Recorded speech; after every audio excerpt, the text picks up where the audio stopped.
Okay class, तो हम लोग लिमिटेशन कर रहे थे हिंदू अनडिवाइडेड फैमिली का। हम लोगों ने limited resources unlimited liability of कर्ता कर लिया था। डोमिनेंस ऑफ कर्ता, तो कर्ता जो होता है वो खुद सब कुछ कर रहा होता है, खुद ओन करता है, सब कुछ मैनेज करता है, मतलब बाकी भी ओनर्स होते हैं लेकिन वो खुद एक लीडर जैसे काम करता है, खुद मैनेज करता है, कंट्रोल करता है, डिसीजन लेता है और बाकी लोगों को कर्ता का सुनना पड़ता है, इसलिए वो थोड़ा डोमिनेटिंग होता है। डोमिनेटिंग, डोमिनेंस की वर्ड ही नेगेटिव है, इसलिए वो हम लिमिटेशंस में लिखते हैं कि उसका बाकी लोगों को सुनना पड़ता है, ठीक है। फिर है लिमिटेड मैनेजरियल स्किल्स। जैसे मैंने बताया कि बिजनेस के फैमिली के अंदर ही बिजनेस हो रहा है, बाहर का कोई इंसान नहीं आ रहा है। जब बाहर का कोई इंसान आता है बिजनेस में तो वो अपना क्वालिफिकेशन, स्किल्स, एक्सपर्टीज, एक्सपीरियंस लेके आता है, जो यहाँ पे नहीं है क्योंकि फैमिली के अंदर ही सब कुछ हो रहा है। तो यहाँ पे मैनेजरियल स्किल्स जो है वो मेंबर्स कहीं पे लैक करते हैं, तो इसीलिए ये जो पॉइंट है वो नेगेटिव हो जाता है और वो लिमिटेशन हम लिखते हैं। आई होप आपको लिमिटेशंस क्लियर हो गए होंगे। देखते हैं एक लॉ जो हिंदू अनडिवाइडेड फैमिली को फॉलो करना पड़ता है, वो हिंदू सक्सेशन अमेंडमेंट एक्ट जो 2005 में लॉन्च हुआ था, ठीक है, मतलब पास हुआ था। और वो पर्टिकुलर हिंदू, हाँ, सारे हिंदू अनडिवाइडेड फैमिली जो बिजनेसेस कर रहा है उनको ये फॉलो करना पड़ता है, ठीक है। और ये इस लॉ के अकॉर्डिंग ऐसा होता है कि डॉटर्स भी को पार्टनर्स बन सकते हैं, मतलब डॉटर्स भी मेंबर्स बन सकते हैं और कुछ टाइम के बाद अगर वो सबसे एल्डर है तो वो भी कर्ता बन सकते हैं, ठीक है। तो डॉटर्स, बेटियां भी यहाँ पे इन्वॉल्व हो सकती है, वो मेंबर्स भी बन सकते हैं, को पार्टनर्स, जैसे हम बाकी मेंबर्स को को पार्टनर्स कहते हैं। और वेरा जैसे वो एल्डर है सबसे पूरे फैमिली में, पूरे फैमिली बिजनेस में, तो वो कर्ता भी बन सकते हैं। आई होप आपको हिंदू अनडिवाइडेड फैमिली क्लियर हो गया होगा। अभी हम करने वाले पार्टनरशिप। पार्टनरशिप में थोड़ा ज्यादा कंटेंट है, ठीक है। देखो, मैं भी वन शॉट वीडियो है, मैं भी 1 घंटे का, 1.5 घंटे का वीडियो बना के अपलोड कर सकती थी, लेकिन मैंने इसको, आप बोलोगे वन शॉट है तो पार्ट में क्यों है, लेकिन ये 1-2 पार्ट में आएगा क्योंकि पार्ट में मैं करूंगी तो कम टाइमिंग का वीडियो बनेगा और आपको ऐसे लगेगा नहीं कि बहुत पढ़ना है, ठीक है, क्योंकि इसमें कंटेंट बहुत सारा है और मुझे ऐसे नहीं करना है कि मैं आधा स्किप करके आपको आधा पढ़ा दूं, मेरे को पसंद नहीं है, ठीक है। मैं सारा जो कंटेंट है जितना भी आपके चैप्टर में है वो सब आपको पता होना चाहिए कि क्या क्या है, तभी ही आप अच्छा सारे क्वेश्चन के आंसर कर पाओगे, अच्छे से आंसर लिख पाओगे, ठीक है। अगर मैं कुछ स्किप करके हाँ ओके वन शॉट हो गया, मैं भी हेडर्स लिख के सिर्फ आपको करा सकती थी, ठीक है, वेब डायग्राम बना के करा सकती थी, ठीक है, उसका कुछ मतलब नहीं है। जितना कंटेंट, जितना मटेरियल मैं आपको प्रोवाइड कर सकूं उतना मैं करूंगी, ठीक है। तो इसलिए मैंने प्रॉपरली डेफिनेशन वगैरह लिखे हैं, फीचर्स भी उसके हेडर्स लिखे हैं, ताकि आपको एटलीस्ट पता हो कि क्या क्या हमें पर्टिकुलर चीज में, एक पर्टिकुलर कॉन्सेप्ट में, टॉपिक में लिखना है, ठीक है। तो इसीलिए इसके 2-3 शायद वीडियोस आएंगे वन शॉट के, लेकिन सारे देखो, सारा जो मटेरियल है, सारा जो कंटेंट है आपका फॉर्म्स ऑफ बिजनेस ऑर्गेनाइजेशन का, जो आपके टेक्स्ट बुक में है, एनसीईआरटी में है, वो सब कुछ हमने यहाँ पे कवर किया, ठीक है। फिर बढ़ते हैं हमारे पार्टनरशिप। पार्टनरशिप क्या होता है पहले वो देखते हैं। Relationship between 2 or more persons who agree to share profits of a lawful business carried by all or any acting for all, ठीक है। पार्टनरशिप एक्ट के अंदर होता है 1932 में। तो ऐसा एक रिलेशनशिप ये 2 लोगों के या 2 से ज्यादा लोगों के बीच में होता है, ठीक है, जहां पे वो लोग एग्री करते हैं, ठीक है, एग्रीमेंट वगैरह, पार्टनरशिप डीड आपको पता होगा कि वो साइन करते हैं, जिसमें लिखा होता है कि प्रॉफिट और लॉस वो इतने इतने रेशो में शेयर करेंगे, ऐसा एग्रीमेंट वो एग्री करते हैं बेसिकली, ठीक है। लॉफुल इसलिए कहा है क्योंकि वो लीगल डॉक्यूमेंट होता है, लीगल एग्रीमेंट होता है, इसलिए लॉफुल बिजनेस होता है। कैरिड बाय ऑल, सारे मिलके उस बिजनेस को चलाते हैं, या फिर 1-2 कोई इंसान बिजनेस को चलाता है और बाकी जो है वो बाकी स्लीपिंग पार्टनर होता है या कुछ भी है, ठीक है। यहाँ पे हम पढ़ेंगे टाइप्स ऑफ पार्टनर्स कि वो बस दिखते हैं क्योंकि बिजनेस में पार्टनर है लेकिन उतना इन्वॉल्व नहीं होते, ठीक है। तो यहाँ पे एक कोई लीड करता है या 2 कोई लीड करता है और बाकी के एज एक्ट करते हैं क्योंकि हम पार्टनर्स है, या फिर बस फंड्स देते हैं, ठीक है, कि ओके मैनेजमेंट में इन्वॉल्व नहीं होते। वो डिपेंड करता है कौन से टाइप का पार्टनर है, वो हम आगे करेंगे, ठीक है। ये जो पार्टनरशिप है वो पार्टनरशिप एक्ट जो 1932 में पास हुई थी, वो उसके अंडर हम ये पार्टनरशिप एक्ट को चलाते हैं, ठीक है, पार्टनरशिप बिजनेस को चलाते हैं। नंबर ऑफ पार्टनर्स, यहाँ पे नंबर ऑफ पार्टनर्स है 2 से लेके 50 तक, 2 से लेके 50 तक, मिनिमम 2 मेंबर्स भी होने चाहिए और मैक्सिमम 50 होने चाहिए, ठीक है। फीचर्स देखते हैं। फीचर्स क्या है पार्टनरशिप के, एग्रीमेंट बेस्ड, तो यहाँ पे एक एग्रीमेंट साइन किया जाता है, उसको पार्टनरशिप डीड कहते हैं, जहाँ पे सब कुछ लिखा जाता है कि कितने पार्टनर्स इन्वॉल्व है, ठीक है, कौन सा बिजनेस है, बिजनेस टाइप क्या है, क्या क्या चीजें, बहुत सारी डिटेल्स लिखे जाते हैं। पार्टनरशिप डीड उसको एग्रीमेंट कहते हैं और वो एग्रीमेंट बेस्ड ही पार्टनरशिप होता है, ठीक है। लिमिटेड अनलिमिटेड लायबिलिटी होती है, पार्टनर सारे पार्टनर्स की जो लायबिलिटी होती है वो अनलिमिटेड होती है, ठीक है, किसी की भी लायबिलिटी लिमिटेड नहीं होती। सबके अगर कुछ भी लॉसेस होते हैं वो लॉसेस को फेस करते हैं, ठीक है, फेलियर फेस करते हैं तो उनको अपने पॉकेट से भी पैसा लगाना पड़ता है। म्यूचुअल एजेंसी, म्यूचुअल एजेंसी मतलब क्या है कि सारे जो है वो मिलजुल के काम करते हैं। मिलजुल के इन द सेंस कि कुछ भी डिसीजन लेना होगा, कुछ भी या पर्टिकुलर पॉलिसी अडॉप्ट करनी है, डिसीजन लेना है, कोई पर्टिकुलर नए टारगेट पे काम करना है, कुछ नए एम्स बनाने हैं, कुछ प्रोजेक्ट डेवलप करना है, तो सारे जो लोग हैं वो एक साथ मिलकर डिस्कशन करते हैं, डिसीजन एक साथ मिलकर लेते हैं, इसलिए यहाँ पे म्यूचुअल एजेंसी लिखा है। रिस्क शेयरिंग, रिस्क शेयरिंग अगर ये सारे लोग प्रॉफिट्स भी एक साथ मिलके लेंगे, ठीक है, एंजॉय करेंगे तो ऑब्वियसली रिस्क भी है, तो सबके साथ बढ़ जाती है कि सबको ही रिस्क होती है, सब लोगों ने पैसे लगाए हैं, अगर कल को बिजनेस फेल हो जाता है तो सबके पैसे डूब सकते हैं, तो रिस्क भी ये लोग शेयर करते हैं। नो कंटिन्यूटी, नो कंटिन्यूटी इसीलिए लिखा है क्योंकि अगर कोई भी पर्टिकुलर पार्टनर है कि अगर कुछ इशू हो जाता है तो ऐसे हो जाता है कि ये लोग को बिजनेस डिसॉल्व करना पड़ता है, बंद करना पड़ता है, ठीक है, इसलिए यहाँ पे कंटिन्यूटी, नो कंटिन्यूटी लिखा है, ठीक है। अभी देखो फीचर्स में से कुछ पॉजिटिव पॉइंट आप मेरिट्स में लिखोगे, कुछ पॉजिटिव पॉइंट्स आप डीमेरिट में लिखोगे, ठीक है। मेरिट्स में क्या है, मोर फंड्स, ज्यादा लोग आ जाते हैं बिजनेस के अंदर, ठीक है, समझो कि 3 पार्टनर है तो वो लोग पैसे लेके आएंगे, कैपिटल लेके आएंगे बिजनेस में, तो ज्यादा फंड्स होते हैं, ठीक है।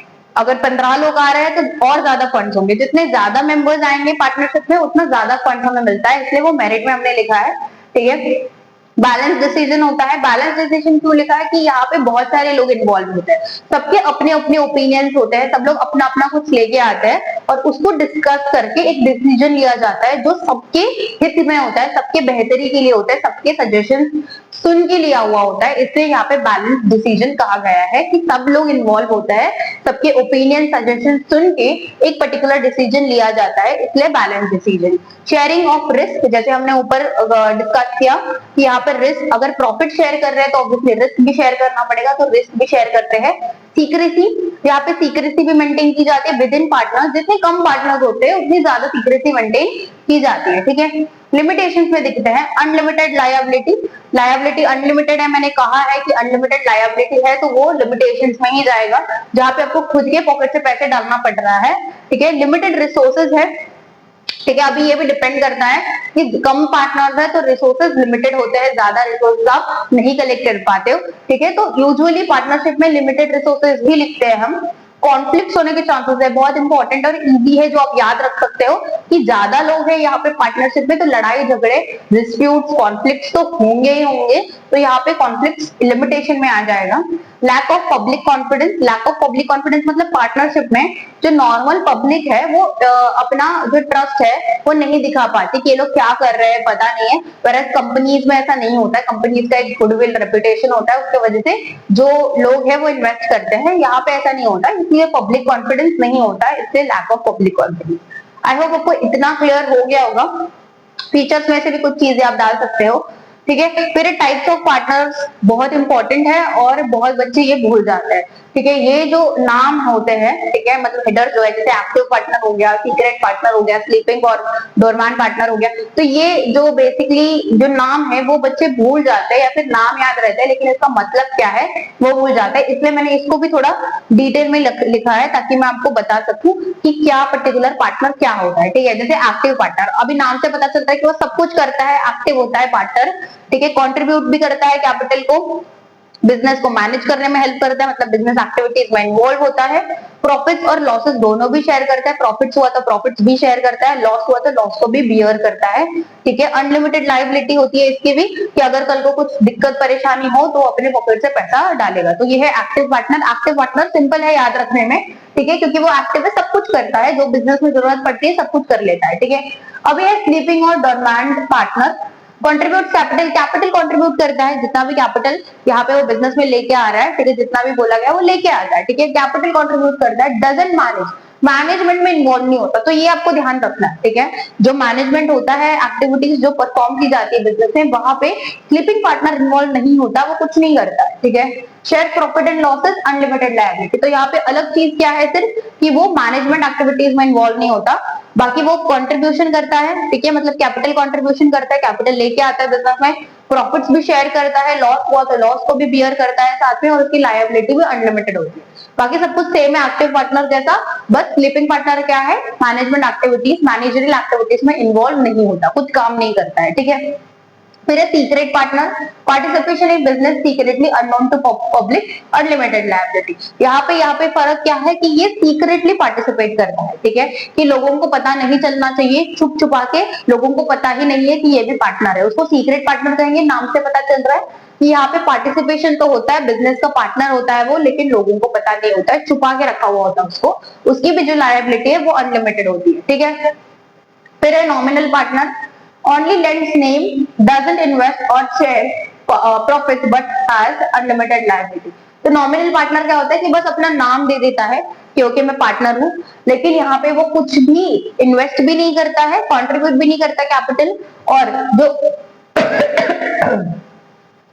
शेयर ऑफ प्रॉफिट है वो भी नहीं लेता, ठीक है, पर उसकी जो लायबिलिटी है वो अनलिमिटेड होती है, ठीक है। तो इस केस में कैसे होता है कि ऐसे जो लोग होते हैं जिनका नाम बहुत ज्यादा फेमस है या बड़ा है, वो लोग यहाँ पे इन्वॉल्व होते हैं, या फिर एज अ सपोर्ट भी कुछ लोग इन्वॉल्व होते हैं जो मैनेजरल एक्टिविटीज में नहीं होते हैं, ठीक है, ज्यादा कंट्रीब्यूशन भी नहीं करते, बस उनका नाम लगा हुआ होता है, ठीक है, और दिखाने के लिए अनलिमिटेड लायबिलिटी होती है। सारे पार्टनर्स की लायबिलिटी अनलिमिटेड ही है, ठीक है।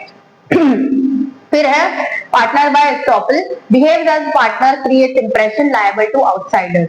तो यहाँ पे वो बस दिखावा करता है, दिखता है कि यहाँ पे वो पार्टनर है, लेकिन वो एक्चुअल पार्टनर नहीं होता है, बस इंप्रेशन के लिए होता है। समझो कि ऐसे कोई बड़े बड़े लोग हैं पॉपुलर, जो बस दिखाते हैं कि मैं पर्टिकुलर बिजनेस का पार्टनर हूँ, लेकिन वो नहीं होते, ठीक है। फिर partners by holding out, allows others to represent him as a partner, liable to third party. तो ये थर्ड पार्टी के ऊपर लायबल होता है कि ये भी बस दिखाता है, ठीक है, allows others to represent him as a partner, तो दूसरों को वो अलाउ कर रहा है कि वो एज अ पार्टनर दिख रहा है, ठीक है। फिर है माइनर पार्टनर, माइनर पार्टनर ये बस कुछ बेनिफिट अगर मिल रहा है बिजनेस को तो उसके लिए लिया जाता है, ठीक है, उसके लिए पार्टनरशिप होती है, can be admitted for benefit, ठीक है, कोई पॉलिसी है या कोई स्कीम है कि माइनर पार्टनर अगर बिजनेस में इन्वॉल्व है तो ये मिलेगा, या जो भी है उसके लिए कभी कभी माइनर पार्टनरशिप कर लेते हैं लोग। लायबिलिटी लिमिटेड है to is capital, no losses, ठीक है, जितना उसने कैपिटल लगाया है उसमें उसकी लायबिलिटी है, ठीक है। यहाँ पे कोई भी देखो सारे जो पार्टनर्स है उसकी लायबिलिटी अनलिमिटेड होती है, whereas सिर्फ जो माइनर पार्टनर है उसकी लायबिलिटी लिमिटेड होती है और लॉसेस भी वो बियर नहीं करता। फिर टाइप्स ऑफ पार्टनरशिप, दो टाइप के पार्टनरशिप होते हैं, एक है ड्यूरेशन बेस पे और एक होता है लायबिलिटी के बेसिस पे, ठीक है। ड्यूरेशन के बेसिस पे क्या है, पार्टनरशिप एट विल, मतलब खुद के मन मर्जी से मुझे इस पर्टिकुलर कंपनी का, ऑर्गेनाइजेशन का, बिजनेस का पार्टनर बनना है तो मैं मेरे खुद विल बेस से बन रही हूँ। और जो नॉर्मल चीजें हैं जो सारे पर्टिकुलर पार्टनरशिप में होती है, ठीक है, जैसे हम लोगों ने यहाँ पे पढ़ा एक्टिव पार्टनर में कि कैपिटल कंट्रीब्यूट करना पड़ता है, ठीक है, मैनेजरल एक्टिविटीज में इन्वॉल्व होना पड़ता है, काम करना पड़ता है बिजनेस में, प्रॉफिट को हम एंजॉय भी करते हैं और लॉसेस को हम फेस भी करते हैं, और लायबिलिटी हमारी अनलिमिटेड होती है। वो सारी चीजें आ जाती है पार्टनरशिप एट विल, कि खुद के मन मर्जी से पार्टनर होना। पर्टिकुलर पार्टनरशिप मतलब कि कुछ ड्यूरेशन के लिए, कुछ टाइम पीरियड के लिए, मतलब समझो कि कॉन्ट्रैक्ट है, 3 महीने का प्रोजेक्ट है, तो 3 महीने का प्रोजेक्ट करने के लिए हम दोनों मिलकर काम कर रहे हैं और वो पर्टिकुलर प्रोजेक्ट को अचीव कर रहे हैं, उसको पार्टनरशिप एट पर्टिकुलर पार्टनरशिप कहेंगे। कॉन्ट्रैक्चुअल बेसिस पे कुछ टाइम पीरियड के लिए हम पर्टिकुलर पार्टनर्स बन रहे हैं, ठीक है। लायबिलिटी, जनरल पार्टनरशिप और लिमिटेड पार्टनरशिप। तो कभी कभी जनरल पार्टनरशिप मतलब अनलिमिटेड लायबिलिटी होती है, ठीक है, कि जनरली मतलब बेसिकली बेसिक नॉर्मल पार्टनरशिप होती है जहाँ पे लायबिलिटी अनलिमिटेड होती है। whereas लिमिटेड पार्टनरशिप मतलब कुछ टाइम पीरियड के लिए पार्टनरशिप होती है और वहां पे लायबिलिटी लिमिटेड होती है, ठीक है। आई होप आपको इतना पार्टनरशिप क्लियर हो गया होगा। बढ़ते हैं आगे के फॉर्म्स ऑफ बिजनेस, आगे के फॉर्म्स ऑफ बिजनेस ऑर्गेनाइजेशन पे। इसको फटाफट से नोट डाउन कर लो, फिर आगे के कॉन्सेप्ट्स कर लेते हैं।